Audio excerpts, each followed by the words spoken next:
오늘 우리에게 주신 하나님의 말씀 출애굽기 10장 1절부터 29절까지 말씀입니다.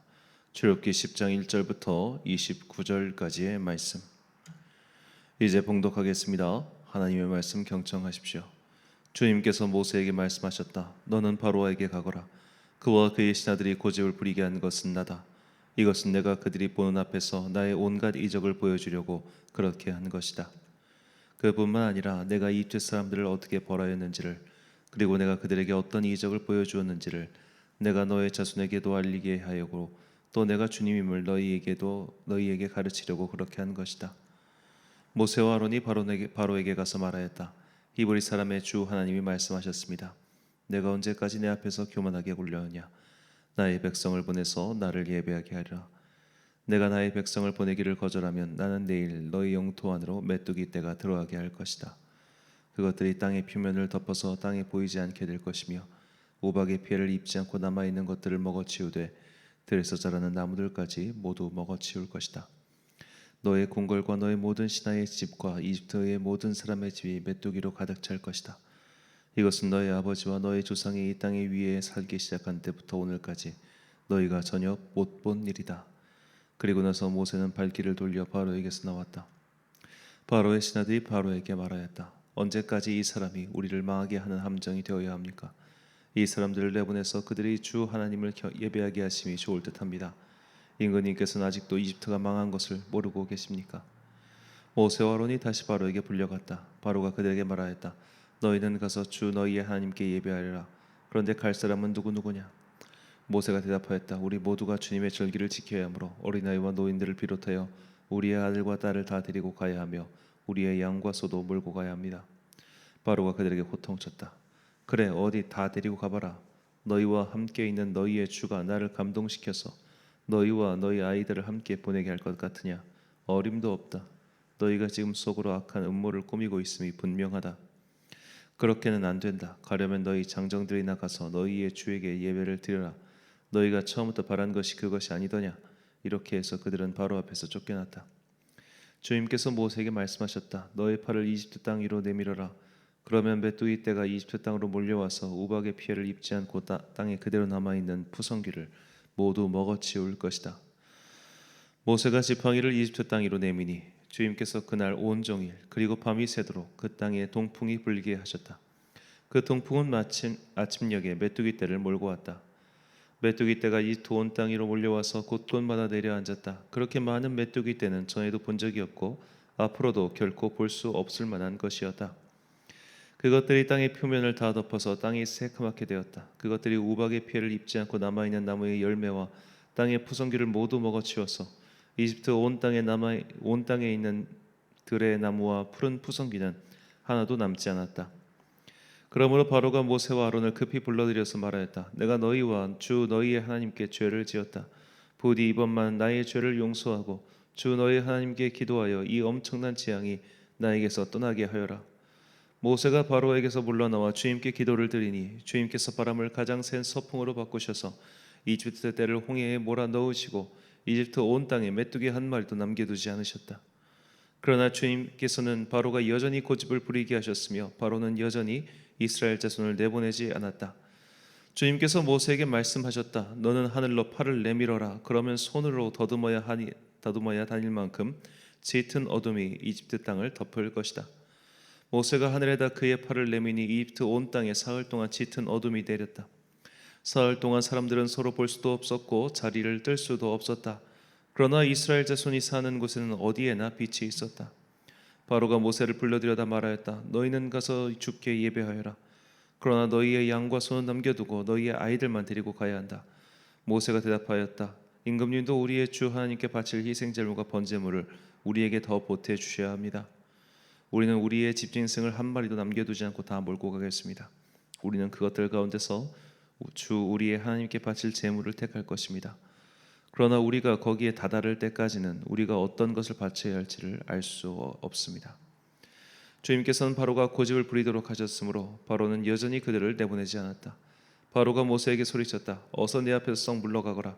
다시는 내 앞에 얼씬도 하지 말아라. 내가 내 앞에 다시 나타나는 날에는 죽을 줄 알아라. 모세가 말하였다. 말씀 잘하셨습니다. 나도 다시는 임금님 앞에 나타나지 않겠습니다. 아멘. 아는 자는 알게 될 것이다 라는 제목으로 하나님의 말씀 선포하겠습니다.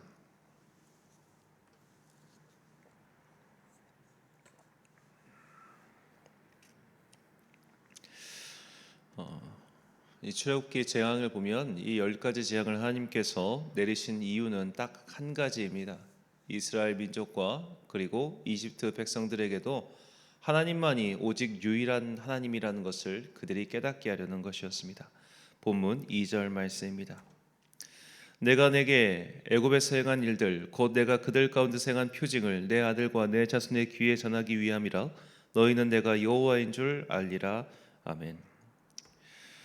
사실 우리가 이제 기록상으로 보면은 이 가나안 땅에 있는 이 바알 신이라든지 아세라 신이라든지 이런 우상 숭배가 이스라엘 민족에게 더 큰 악영향을 미쳤을 것이라 그렇게 생각할 수 있지만, 이집트의 신화 또 이집트의 다신론이 아마도 이스라엘 민족, 정확히는 히브리 민족에게 더 많은 영향을 미쳤을 가능성이 큽니다.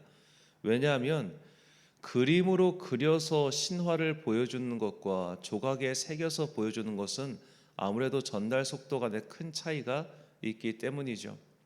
그러니까 분명히 이제 히브리 광야 1세대, 그러니까 그들이 모두 다 광야에서 죽었기 때문에 그 이집트의 어떻게 보면 그 신화에 영향을 받은 사람들이 그 후대에 그런 걸 악영향을 안 미친 것 가능성이 높은데, 그들에게 사실 이집트의 신화 세계라고 하는 것은 정말 대단히 큰 영향력을 끼쳤을 것이라 그렇게 볼 수 있습니다. 그러니까 말만 히브리 민족이고 이집트 민족이 구분되어 있지 사실 그들은 어떻게 보면 같은 세계관을 공유하고 있었다, 그렇게 보는 것이 더 타당할 겁니다. 무려 400년 동안 그들 속에서 살았으니 그들의 사고는 하나님을 믿는 사람들의 사고가 아니라 아마도 이집트인의 사고, 더 정확히는 이집트의 다신론 세계관에 익숙한 자들의 사고가 분명히 있었을 겁니다. 그렇기 때문에 하나님께서는 그들의 그 생각을 바꾸기 위해서 생각의 틀을 완전히 깨부술 만한 놀라운 기적을 베푸셨는데, 그것이 바로 10가지 재앙이죠. 자, 이렇게 10가지 재앙이라고 하는 큰 기적을 통해서 이집트 사람들뿐만 아니라 이스라엘 민족 전체가 여호와 하나님에 대해서 제대로 알게 하기 위함이었다, 이렇게 보는 것이 타당합니다. 그래서 우리가 이 처음에 이 기적이 시작되기 전에 바로가 노동의 강도를 조금이라도 올리니까 이제 이스라엘 민족이 모세와 아론을 원망한 장면이 나왔었죠. 자, 그만큼 그들에게도 여호와 하나님에 대한 믿음이 전혀 없었습니다. 그런데 이 10가지 재앙이 계속되면서 이스라엘 민족들도 더 이상 불평불만을 하지 않아요. 그들도 이제는 여호와 하나님이 이집트의 신들보다 더 능력 많으신 분이구나라는 것을 깨닫게 됩니다. 이 이후에 그들이 또 어떻게 변한지에 대해서는 나중에 우리가 살펴보고요. 자, 그래서 이들은 하나님에 대해서 하나님을 점점 이런 기적을 통해서 알아가죠. 오늘 본문을 보니까 이제는 이집트 백성들도 여호와가 하나님인 줄을 알게 됩니다. 본문 7절 말씀. 바로의 신하들이 그에게 말하되 어느 때까지 이 사람이 우리의 함정이 되리이까? 그 사람들을 보내어 그들의 하나님 여호와를 섬기게 하소서. 왕은 아직도 애굽이 망한 줄을 알지 못하시나이까? 하고. 자, 이제 이집트 사람들도 여호와 하나님이 어떤 분인지를 깨닫게 됩니다. 그들이 고난을 겪으면서 드디어 9번째 재앙까지, 정확히 8번째 재앙까지 겪으면서 이들이 정말 그들의 신은 우리가 감히 범접하지 못할 특별한 신이구나 라는 것을 알게 되죠. 자, 이런 것을 맨 처음에 깨닫고 또 고백한 사람들은 바로 이집트의 요술사들이었습니다. 출애굽기 8장 19절 말씀. 요술사가 바로에게 말하되 이는 하나님의 권능이니이다 하였으나 바로의 마음이 완악하게 되어 그들의 말을 듣지 아니하였으니 여호와의 말씀과 같더라. 자, 이것은 마치 예수님의 정체를 가장 먼저 파악한 것이 귀신과 마귀였듯이, 그런 마귀, 영적인 악한 존재들, 하나님 외의 다른 존재들에게 힘을 빌려서 초자연적인 일을 행하던 요술사와 마술사들은 바로 이런 일들은, 이런 귀신들, 이런 어떤 악의 세력들 혹은 영적인 자들이, 영적인 세력을 가진 존재들이 할 수 있는 일이 아니다. 이것은 정말로 유일한 신 여호와 하나님만이 가능한 것이다라고 가장 먼저 이야기합니다. 그리고 이제 8번째 재앙이 닥쳐왔을 때는 백성들도 신하들도 이야기를 합니다. 하지만 오직 한 명 바로만은 끝까지 그것을 거절하죠. 본문 28절 말씀. 바로가 모세에게 이르되 너는 나를 떠나가고 스스로 삼가 다시 내 얼굴을 보지 말라. 내가 내 얼굴을 보는 날에는 죽으리라. 자, 이제는 모세를 협박까지 합니다. 자, 이것은 계속해서 말씀드렸지만 하나님께서 그의 마음을 완악하게, 정확히는 그의 마음의 길이 이미 악하게 나 있었기 때문에 하나님의 일하심이 더욱더 그 악한 쪽으로 쏠렸던 것이죠. 그 마음의 성정이 이를 그렇게 만든 거예요.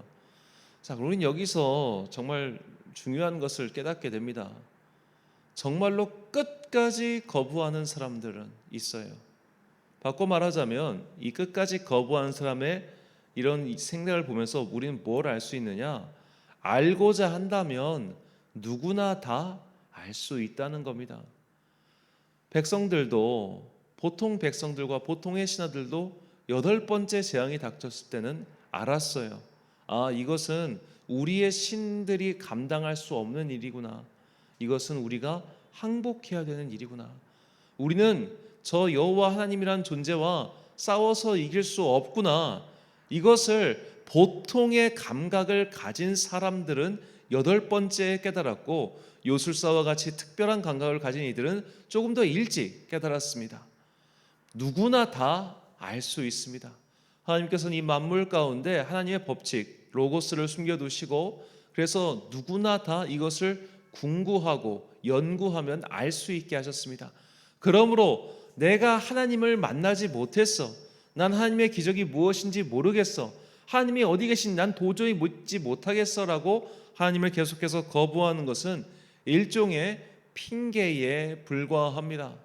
우리가 눈을 들어 하늘을 봐도 주님이 어디 계신지 알 수 있고, 이 땅을 살면서 지혜의 눈과 귀를 열고 또 마음을 겸손하게 하면 누구나 다 이 세상 만물 가운데 편지해 계시는 하나님의 영을 발견할 수 있습니다.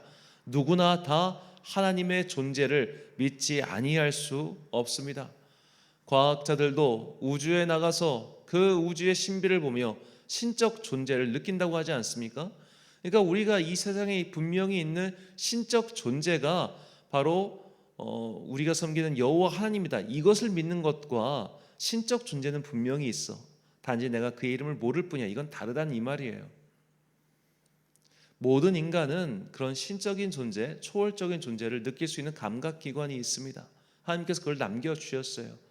우리가 그것을 가지면 조금 더 수월하게 이 신적인 존재가 성경에 기록된 여호와 하나님이며 또 그분의 동일 본체이신 예수 그리스도께서 우리를 구원하기 위해 이 땅에 내려오셨다는 이 성육신의 진리까지의 가는 과정이 조금 더 수월할 수 있다는 겁니다. 그러나 어떤 초월적인 존재도 없어, 신적인 존재도 없어 라고 하면서 오늘 본문의 바로처럼 끝까지 알기를 거부하는 자들은 알 수가 없다는 것을 유념해야 됩니다. 정말로 끝까지, 마지막까지 거부하는 자들이 있습니다. 의지적으로 거부하는 자들입니다. 이성적으로 거부하는 것이 아니라 의지적으로 하나님을 거부하는 거예요. 마음이 완악하게 되어 고집을 끝까지 부리는 겁니다. 그런 자들은 어찌할 도리가 없습니다. 안타깝지만 그가 스스로 그 마음을 내려놓기 전까지는 그는 아마 결코 변하지 않을 것이죠. 오늘 말씀 속에서 우리가 깨달아야 될 것은 그런 어거지스러운 고집을 부리지 않고 이 만물 가운데서 오늘도 역사하시고 말씀하시는 하나님을 지혜의 눈을 열어 깨달아 알아야 되는 건다는 뜻입니다. 귀신도 알고 오성을 가진 인간도 다 알 수 있게 하나님께서는 당신의 만물의 가운데 진리를 숨겨두셨습니다. 그래서 시편 119편의 기자는 그 119편 가장 긴 장이죠. 그 긴 찬양을 통해서 우리로 하여금 하나님을 깨닫게 해달라고 반복해서 간구하죠. 119편 27절, 34절, 125절, 130절, 144절, 169절 말씀입니다. 나에게 주의 법도들의 길을 깨닫게 하여 주소서. 그리하시면 내가 주의 기이한 일들을 작은 소리로 읊조리리이다.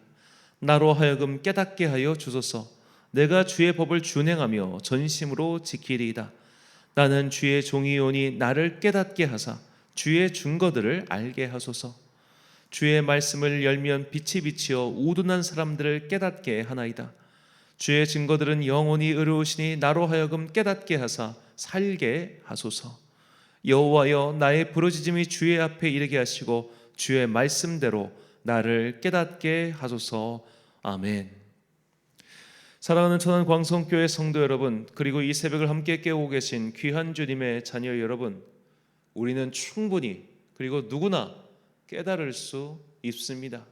겸손하게 주님의 말씀을 구하고 또한 믿음의 눈을 열어 이 세상 가운데 편재되어 있는 하나님의 증거들을 수집하면 누구나 다 복음의 문을 열고 구원을 받을 수 있습니다. 그러나 그것은 아무에게나 열려있는 길은 아니죠.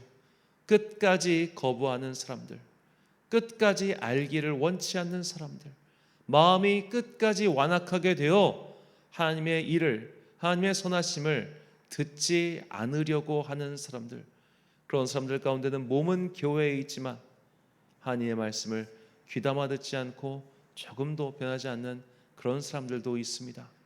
우리가 그런 사람이 되어 정말 아무런 상 없이, 혹은 정말로 천국에 들어갈 믿음조차 없이 그리 살아서야 되겠습니까? 이제는 믿음의 눈을 열어달라고 간구하십시오. 그리고 이 세상 가운데 정말로 우리가 발견할 수 있는 이 하나님의 지혜를 깨닫게 해달라고 기도하십시오. 우리가 이렇게 하나님의 실제하심과 하나님의 일하심과 그분의 존재에 대해서 깨닫게 될 때 우리의 삶은 어제와는 전혀 다른 아름다운 삶, 빛과 소금의 삶이 될 것입니다. 그렇게 날마다 주님을 깨달아 알아가요 내 삶의 방향을 바꾸고 마침내 내 삶의 결과까지 바꿔가는 여러분과 제가 되시길 주님의 이름으로 축원합니다. 기도하겠습니다. 사랑과 풍성하신 아버지 하나님, 한 주간의 업무를 마무리하는 금요일 새벽, 우리는 다시 한번 주님 앞에 서서 주님께 간구합니다. 주님, 이제 우리의 믿음의 눈을 열어 당신을 보게 하여 주옵소서. 알고자 한다면 누구나 알 수 있게끔 주님께서는 이 만물 가운데 당신의 증거들을 남겨두셨습니다. 단지 우리의 마음 때문에, 우리의 눈 때문에 우리가 그것을 보지 못할 뿐임을 깨닫게 하시니 또한 감사합니다. 우리가 이제는 어리석음을 버리고 마음의 욕심을 버리고 주님을 깨달아 알아가게 하여 주옵소서. 그래야 이제는 세상과 똑같은 삶, 혹은 겉은 그리스도이나 속은 텅 빈 강정 같은 삶이 아니라 정말로 겉과 속이 하나가 되어 온전한 그리스도인이 될 수 있도록 주님께서 우리에게 복과 은혜를 내려 주옵소서. 업무를 마무리하는 금요일 저녁, 우리는 다시 한번 시간과 공간을 구별하여 주님께 간구하고 기도하고자 모일 것입니다. 모이는 모든 영혼들에게 복을 내려주시고 함께 기도할 때 하늘의 문을 열고 주께서 우리의 기도를 받아 주옵소서. 오늘도 각자의 삶의 저수에서 열심히 수고하고 노력하는 모든 주의 자녀들에게 하나님의 크신 은혜가 임하기를 간절히 소망하오며 이 모든 말씀 우리를 사랑하시는 예수님 이름으로 기도드립니다. 아멘. 오늘의 기도 제목입니다. 인생에서 벌어지는 여러 가지 사건 속에서 하나님의 뜻을 발견할 수 있도록 깨달음을 구하시기 바랍니다. 오늘 주신 기도의 제목 가지고 기도와 묵상에 힘쓴 하루 되시길 바랍니다. 기도하겠습니다.